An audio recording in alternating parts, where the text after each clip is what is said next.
Dicen que un pesimista es un optimista informado, que cuando ves las cosas que van muy bien, como las perspectivas económicas, más vale como que tomar un poco de la distancia de la euforia, de que las cosas están, como también para ir midiendo cuáles son las realidades, los riesgos y las O sea, oportunidades. ¿tú eres un pesimista mimado? No, soy simplemente un Un optimista optimista informado. informado. Pues Muy sí, bien, muy bien. porque el consumo sigue creciendo, pero ¿qué hay detrás Dices de? algo muy importante, porque la realidad es que estamos frente a una situación en la cual todo el tiempo escuchamos que las cosas están muy difíciles, que no vamos a crecer, y al final terminamos como el año pasado, creciendo a 3.1% y con crecimientos importantes en otros rubros, como bueno, Pero ahora, con ¿no? inflación. Con inflación sí, pues el 4.7%, pero que pues hay más o menos, pareciera que la economía va en rumbo, ¿no, Alice? Pues pareciera, pero bueno, finalmente el tema económico No sé es... si me da miedo tu pareciera, ¿eh? Fíjate que yo creo que una de las realidades de los últimos 3 años es el poco tino que tienen los pronósticos económicos. Tanto en Estados Unidos como en Europa como en México ha sido la constante y en parte yo creo que se explica por la enorme disrupción que causó la pandemia. O sea, a nadie se nos olvida que tuvimos que cerrar el mundo por un virus. Y el cerrar el mundo es algo que tuvo una consecuencia casi equivalente a la Segunda Guerra Mundial. Y este Y mundo, lo además. más extraordinario es que nos hemos recuperado desde las caídas más impresionantes. Es como si hubiéramos tenido una crisis de la Gran Depresión Pero hay a empresas que ya niveles no adecuados. regresaron. Pues hay gente que no regresa, pero vivimos una casi semiguerra mundial. Entonces, creo que vale la pena escuchar a los expertos en economía que van más allá de la proyección, que entienden de El las sustrato. estructuras del sistema. Y hoy tenemos invitado al presidente del Comité de Investigaciones Económicas del Instituto Mexicano de Ejecutivos de Finanzas. Él es Víctor Herrera. ¿Cómo estás, Víctor? Muy bien, muchas Yo diría Bienvenido. gracias. Mr. Ratings. Es que además durante muchísimo tiempo fue el director de Standard Poor's en 20 México. años, oye. Y hoy 20 pues en años. Miranda Ratings es muy bueno, pero además sabe Y si alguien, si alguien sabe medir de riesgos, eres tú. pues sí, ¿Cuál es la perspectiva económica y los de riesgos. acuerdo con el IMEF? Bueno, ves los resultados hasta ahora y cuál es la tendencia para este año y la verdad es que no hay muchas cosas negativas en el horizonte que pudieran desacelerarnos sustancialmente de lo que hemos logrado hasta ahora, ¿no? ¿El déficit no nos preocupa? Sí, claro que sí, eso lo podemos dejar hacia adelante, pero si tú ves la dinámica de la economía de Estados Unidos, nos hizo crecer en exportaciones doble dígito durante 2 años seguidos. El año pasado solamente 3%, porque ya se está empezando a desacelerar la economía de Estados Unidos, pero sigue muy activa la economía allá. Entonces eso nos beneficia a nosotros. La disrupción que estabas mencionando hace unos momentos continúa. Ahora con la sequía, con los conflictos en Medio Oriente, todavía se están afectando las cadenas de suministro y eso nos beneficia a nosotros como país. Entonces, existe esa tendencia de seguir invirtiendo en México por la cercanía al mercado más importante de Estados Unidos, eso por la parte internacional. Y en la parte doméstica, obviamente, el consumo ha crecido mucho por los aumentos en la compensación y el pleno empleo que tenemos hoy día. Pero eso no significa también costos adicionales que tienen que arrastrar las empresas y fingen no tener peso sobre las decisiones de inversión, pero finalmente sí las tienen. Bueno, el antídoto para combatir un costo de mano de obra más alto Y de es materias inversión en primas. tecnología y en sistemas, ¿no? Eso es lo que vamos a ver es que las empresas empiezan a invertir en eso. Si tú ves cuando Y empezó, eso también te implica transformación de talento. claro, claro, Urgente. ¿En qué proyección económica están viendo para este año? más o menos 2.4%, Ah, un poquito menos que el año pasado. el piso del gobierno, El piso Sí. del gobierno. ¿no? Sí. En el piso. ¿Y por qué se van al piso y no son más positivos respecto al crecimiento de la economía cuando tienes un mercado que no se deja detener, ¿no? Porque el mercado americano es muy influyente sobre la actividad económica en México y esa se está desacelerando. ¿Sí? ¿En Entonces, y qué lo estás ritmo se viendo, está desacelerando? Fuerte, pues lo estamos está viendo. como en 1,5 para este año. ¿Sí? Quizás 1,5. nos pudiera sorprender un poco hacia el alza, pero es menos de 2%. Si Taylor Ah, Swift quiere que pase más mercado, porque ya ves que ahora todos se lo atribuyen a ella. No, bueno, ¿Cuál? finalmente también el factor estadounidense ante la incertidumbre electoral. Digo, si Taylor Swift dice, oye, es que quiero Biden o quiero Trump. Trump, quién sabe cómo se vayan a poner las cosas. Precisamente cuando Pues ya hablabas, ves, con la Víctor, sonrisa de Taylor Swift en el Super Bowl. Te lo Pues te dijo estoy todo, diciendo. ¿no? Mira, aquí es Que lo mueve la quiera economía. el electorado Ese- estadounidense. la Pero, incertidumbre política que tenemos. ¿cuáles son los riesgos que se deben considerar, los riesgos en un escenario como este? Hay 75 países en el mundo que tienen elecciones, incluyendo nuestro poderoso vecino. Y nosotros, Pero hemos visto así como que swings por todos lados. Ayer creo que Indonesia, Pakistán, este fin de semana pasado, dieron el cambiazo tan fuerte que dicen que pudiera haber un cambio en la relación con China o en la relación asiática. Pero en el caso de México, ¿cuáles son los riesgos? Tú que estás acostumbrado a medir riesgos y en el IMEF son especialistas. Mira, yo te diría, vamos a dividir entre los riesgos externos y los riesgos internos, ¿no? Los que tenemos control nosotros, tú lo mencionabas hace un momento, el déficit, un déficit, salirte del déficit de 3%, entrar a uno de 5%, ya es estar en otra liga, ¿no? Parece lejano, ¿no? A las decisiones del consumidor. ¿Por qué eso impacta tanto? Bueno, primero es más deuda, ¿no? Sí, claro. Siempre que tienes un déficit es más deuda. Y hemos tenido déficits alrededor de 3,5% en los últimos años, que están más o menos en el estándar. La idea es de que tengas un déficit no mayor a tu ritmo de crecimiento y así más o menos se mantiene el nivel de endeudamiento. Pero cuando ya pasas un déficit de 5%, el Es que nivel de tuviste endeudamiento es más mucho acelerado. gasto y poco ingreso. Exacto. Te sale más difícil financiar tu deuda, más cara y obviamente un mayor costo fiscal que es difícil de revertir, ¿sí? Entonces, si esto es una situación de un solo año, es más o menos controlable. Y ya estábamos platicando del efecto que tienen las tasas de interés y cómo pueden ayudar a bajar ligeramente el déficit.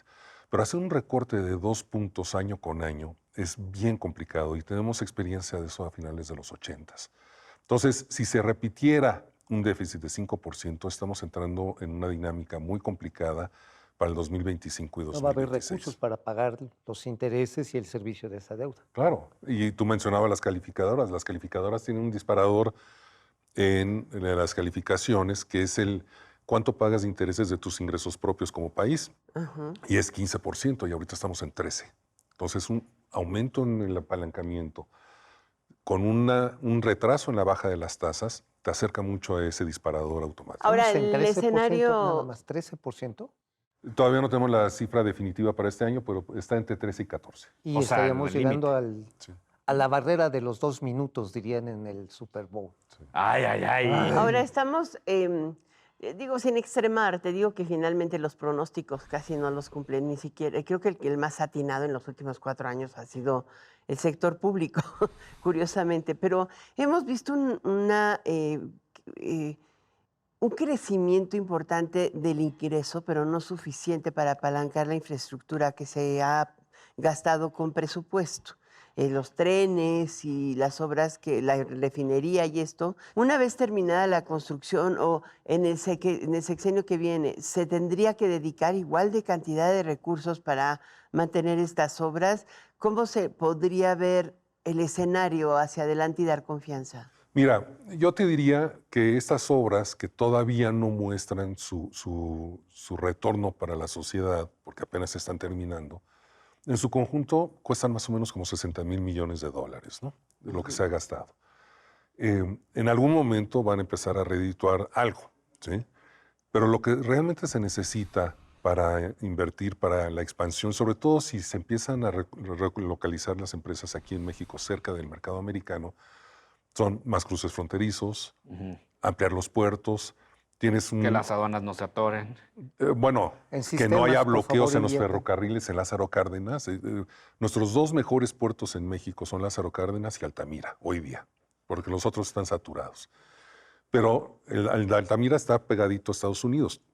El de Lázaro Cárdenas necesita ese ferrocarril y lo bloquean, ¿sí? Por cuestiones sociales. Entonces, necesitamos comunicar aún más nuestros puntos de comercio y eso te va a implicar, y construir más carreteras, eso te implica una inversión de más de 10,000 millones de dólares tranquilamente. ¿Y Ampliar tú cómo carreteras. ves el riesgo de de un ajuste en la cuenta externa? Que ese es el tema más importante. Hemos crecido con Estados Unidos a un ritmo extraordinario, somos el primer exportador. tenemos un flujo de remesas extraordinarios y un proceso de nearshoring que está a la vista. Esto es lo que realmente está equilibrando la balanza, el flujo externo. ¿Cómo ves ese riesgo? O sea, Bueno, Si Trump una dice que va a reversión en sacar a ese todos flujo. los migrantes. para allá iba. Y es que ya tuvimos a Trump en 2016. ¿Y qué pasó? Y sabemos cómo ataca a México para poder lograr sus objetivos políticos, ¿no? Claro. Y sabemos que viene con otra actitud más fuerte, además. Exacto. Y ya lo viste En ayer con los comercio, un comentarios con Europa, ¿no? Entonces, hoy que somos el principal socio comercial de Estados Unidos, nos ponen en una situación donde pudiera haber un ataque. Porque curiosamente él atacaba mucho a China. Ya no es China el problema para Estados Unidos tanto. Todavía. Pero No, y es para un los déficit comercial de 250,000 millones de dólares. Y Pero para los México, norteamericanos es el enemigo. O sea, así lo dicen las Nosotros encuestas. tenemos un déficit comercial de 3,000 millones de dólares, pero lo importante es el volumen. Pero con Estados Unidos, México tiene un superávit de 160,000 millones de dólares. ¿Sí? Entonces, nos pone en una situación vulnerable ante un entorno político y eso pudiera modificar las expectativas. Ya acuérdate que hace 6 años la campaña de Trump nos costó una planta de Ford en San Luis Potosí que era de más o menos 5,000 millones de dólares, ¿no? Entonces eso tiene un impacto. Y retraso en la de San Y los Luis riesgos Potosí, internos. Todos. La elección interna, ¿cómo incluirla dentro de los riesgos económicos? Es decir, ¿qué impacto tiene? Yo te diría que hasta ahora el impacto sería moderado, pero si se combina la elección interna con conflictos con la parte externa, políticos, sobre todo con Estados Unidos, Frontera. entonces sí pudiera desacelerarse aún más la Nos economía. conviene entonces que también el proceso electoral interno en nuestro país transcurra en paz. Definitivamente. Pero qué tan importante también puede ser, o sea, el que pasen o no pasen la serie de reformas anunciadas por el presidente López Obrador. Mira, ¿Se consideran un riesgo hoy? ¿de que pasen o no pasen? O Mira, de que si pasan, ¿cuál es el riesgo para la economía? O sea, ¿te imaginas? te voy a poner un ejemplo. ¿Pensiones? La de la pensión, la de las pensiones. Hoy México paga 6% del PIB en pensiones cada año. Es un montón de dinero. Si nada cambia, para dentro de 6 años va a ser 9% del PIB. La reforma de pensiones que se está proponiendo o que se va a proponer hoy día aumentaría ese costo a casi 10% del PIB dentro de 6 años. Estás hablando de 150,000 millones de dólares al año, tan solo para pagar pensiones. Y nada más del sector formal y del gobierno. Exacto. Nada más. Nada más.